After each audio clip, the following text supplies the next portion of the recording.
안녕하세요 여러분. 오늘도 함께 해주셔서 정말 감사합니다. 여러분, 요즘 날씨가 정말 좋죠?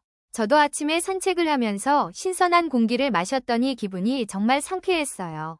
그런데 그렇게 걷다가 문득 탈모 예방이라는 주제가 떠올랐어요. 여러분은 요즘 탈모에 대해 어떻게 생각하시나요? 아하, 맞아요. 요즘 많은 분들이 탈모 문제로 고민하고 계시죠. 저도 그런 이야기를 많이 듣는데요. 사실 탈모는 단순한 외모의 문제가 아니라 심리적으로도 큰 영향을 미치는 주제예요. 그래서 오늘 이야기할 주제는 더욱 의미가 깊은 것 같아요. 맞아요. 오늘 우리가 이야기할 주제는 바로 탈모 예방을 위한 효과적인 방법과 현실적인 대책입니다. 요즘 정말 많은 사람들이 이 문제에 대해 고민하고 있는데 그만큼 다양한 정보가 넘쳐나기도 하죠. 여러분께 유익한 정보가 되기를 바라며 오늘의 특별한 게스트를 소개해 드릴게요.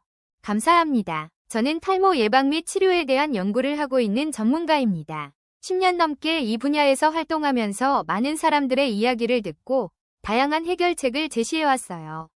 오늘은 제가 경험한 것들과 연구 결과를 바탕으로 여러분께 도움이 될 만한 정보들을 공유하고자 합니다. 기대가 많이 됩니다. 그럼 본격적으로 이야기를 시작해볼까요? 먼저 탈모 예방의 기본 개념과 배경에 대해 이야기해보죠. 탈모가 왜 중요한지, 그리고 최근의 트렌드는 어떤지 궁금해요. 네, 탈모는 단순히 머리카락이 빠지는 현상이 아니라 많은 사람들에게 심리적인 스트레스를 주는 요소예요. 최근 연구에 따르면 전 세계적으로 약 50%의 남성과 30%의 여성들이 탈모로 고통받고 있다고 해요. 특히 20대와 30대에서도 탈모가 증가하고 있다는 통계가 있죠. 와, 그렇게 많은 사람들이 탈모로 고민하고 있다니 놀라워요. 그러면 탈모의 역사적인 배경이나 최근 트렌드도 궁금해요. 맞습니다. 탈모는 고대부터 존재해왔고, 특히 고대 그리스나 로마에서도 탈모에 대한 언급이 있었어요. 하지만 현대에 들어서면서 탈모 치료에 대한 관심이 높아지고 여러 가지 제품이나 방법이 개발되고 있습니다. 최근에는 유전자 연구와 함께 개인 맞춤형 치료법도 주목받고 있죠. 정말 흥미로운 이야기네요. 그러면 구체적인 통계나 연구 결과는 어떤 게 있을까요? 예를 들어 2020년 한 연구에 따르면 20대 남성의 25%가 이미 탈모를 경험하고 있고 30대에는 그 비율이 40%로 증가한다고 해요. 또한 여성의 경우에도 50대 이상에서 탈모 비율이 50%를 넘어선다는 연구 결과도 있습니다. 이는 스트레스, 식습관, 환경적 요인 등 여러 가지 복합적인 요소가 작용하기 때문이에요. 정말 다양한 요소들이 작용하는군요. 그러면 이런 탈모 문제가 실생활에서 어떤 영향을 미치는지도 궁금해요.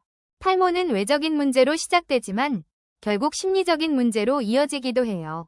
많은 사람들이 탈모로 인해 자신감이 떨어지고 사회적 활동을 기피하게 되기도 하죠.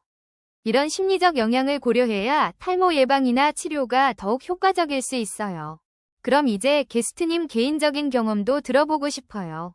탈모 예방과 관련된 경험이 있다면 공유해 주실 수 있을까요?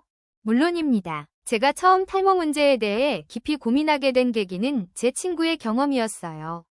그는 20대 초반부터 탈모가 시작되더니 결국 심리적인 문제로 이어져 사회적 활동을 거의 하지 않게 되었죠. 그 친구를 보면서 탈모 예방이 얼마나 중요한지 깨달았고 이 분야에 대한 연구를 시작하게 되었어요. 그 친구분의 경험이 정말 큰 계기가 되었군요. 그럼 성공 사례나 실패 사례도 있나요? 네. 저와 함께 치료를 시작한 여러 환자들 중에서 한 분은 생활 습관을 바꾸고 꾸준히 관리한 결과 많은 변화를 겪었어요. 그분은 매일 아침 두피 마사지를 하고 비타민과 미네랄을 충분히 섭취하는 식습관을 유지했죠. 결과적으로 약 6개월 만에 눈에 띄는 효과를 보였어요. 하지만 반면에 어떤 분은 단기적인 결과를 기대하고 성급하게 여러 가지 제품을 사용하다가 오히려 상황이 악화된 사례도 있었어요. 그 경험들이 정말 도움이 될 것 같아요. 그러면 구체적으로 어떤 팁과 방법이 있을까요? 네, 먼저 탈모 예방을 위한 단계별 방법을 소개할게요. 첫 번째는 두피 관리입니다. 두피를 깨끗하게 유지하고 자극을 최소화해야 해요. 두 번째는 건강한 식습관을 유지하는 건데요. 단백질과 비타민, 미네랄이 풍부한 음식을 섭취하는 것이 중요해요. 세 번째는 스트레스 관리입니다. 요가나 명상 같은 활동이 큰 도움이 될 수 있죠. 네 번째는 적절한 수면입니다. 충분한 수면은 호르몬 균형에 큰 영향을 미쳐요. 마지막으로 정기적인 두피 검진을 받는 것도 잊지 마세요. 정말 실천하기 좋은 방법들이네요. 각 단계에서 주의해야 할 점이나 체크포인트도 있을까요? 물론입니다. 두피 관리를 할 때는 너무 세게 문지르지 않도록 주의해야 하고, 식습관을 바꿀 때는 급격한 변화보다 점진적으로 하는 것이 좋습니다. 스트레스 관리는 꾸준함이 필요한데, 한 번의 세션으로 끝내지 말고 지속적으로 관리하는 게 중요해요. 그럼 흔한 오해와 진실에 대해서도 이야기해 볼까요? 탈모에 관한 오해가 많잖아요. 맞아요. 첫 번째 오해는 탈모는 남자만의 문제라는 거예요. 사실 여성들도 탈모 문제로 고민하는 경우가 많아요. 두 번째 오해는 머리카락이 많이 빠진다고 해서 무조건 탈모라는 것인데, 일시적인 원인으로 탈모가 생길 수 있어요. 세 번째는 모발 영양제를 먹으면 무조건 효과가 있다는 건데, 각자의 체질에 따라 효과는 다를 수 있죠. 오해가 많네요. 그럼 탈모 예방을 위해 오늘부터 할 수 있는 행동 제안도 해주실 수 있을까요? 물론입니다. 오늘부터 시작할 수 있는 것들은 간단해요. 첫째, 하루에 10분 정도 두피 마사지를 해보세요. 둘째, 물을 충분히 마시는 걸 잊지 마세요. 셋째, 건강한 간식을 선택하고 패스트푸드 대신 신선한 과일이나 견과류를 선택하세요. 넷째, 스트레스를 줄이기 위해 매일 10분 정도 명상해보세요.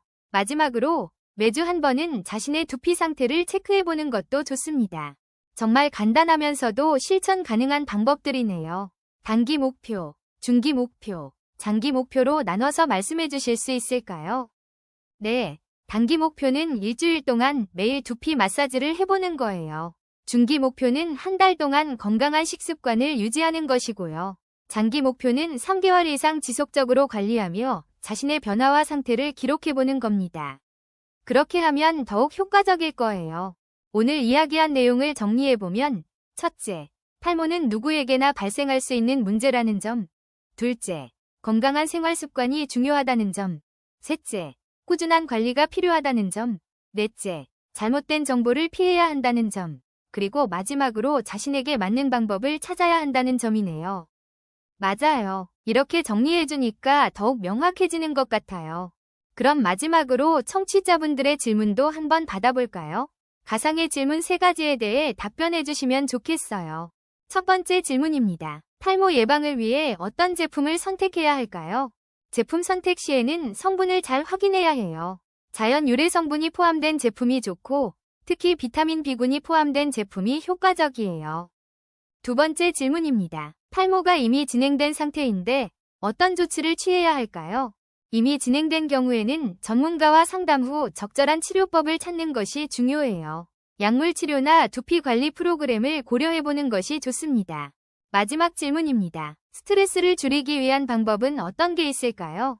스트레스를 줄이기 위해서는 규칙적인 운동과 충분한 수면이 중요해요. 또한 취미활동이나 친구와의 소통도 큰 도움이 되죠. 오늘 정말 유익한 시간이었습니다. 청취자 여러분, 탈모 예방을 위해 실천할 수 있는 방법들을 잘 기억하시고 오늘부터라도 시작해보세요. 저도 오늘 대화가 정말 즐거웠습니다. 여러분, 자신을 소중히 여기고 건강한 삶을 누리시길 바랍니다. 그럼 오늘 방송을 마치도록 하겠습니다. 다음 시간에 또 만나요. 감사합니다.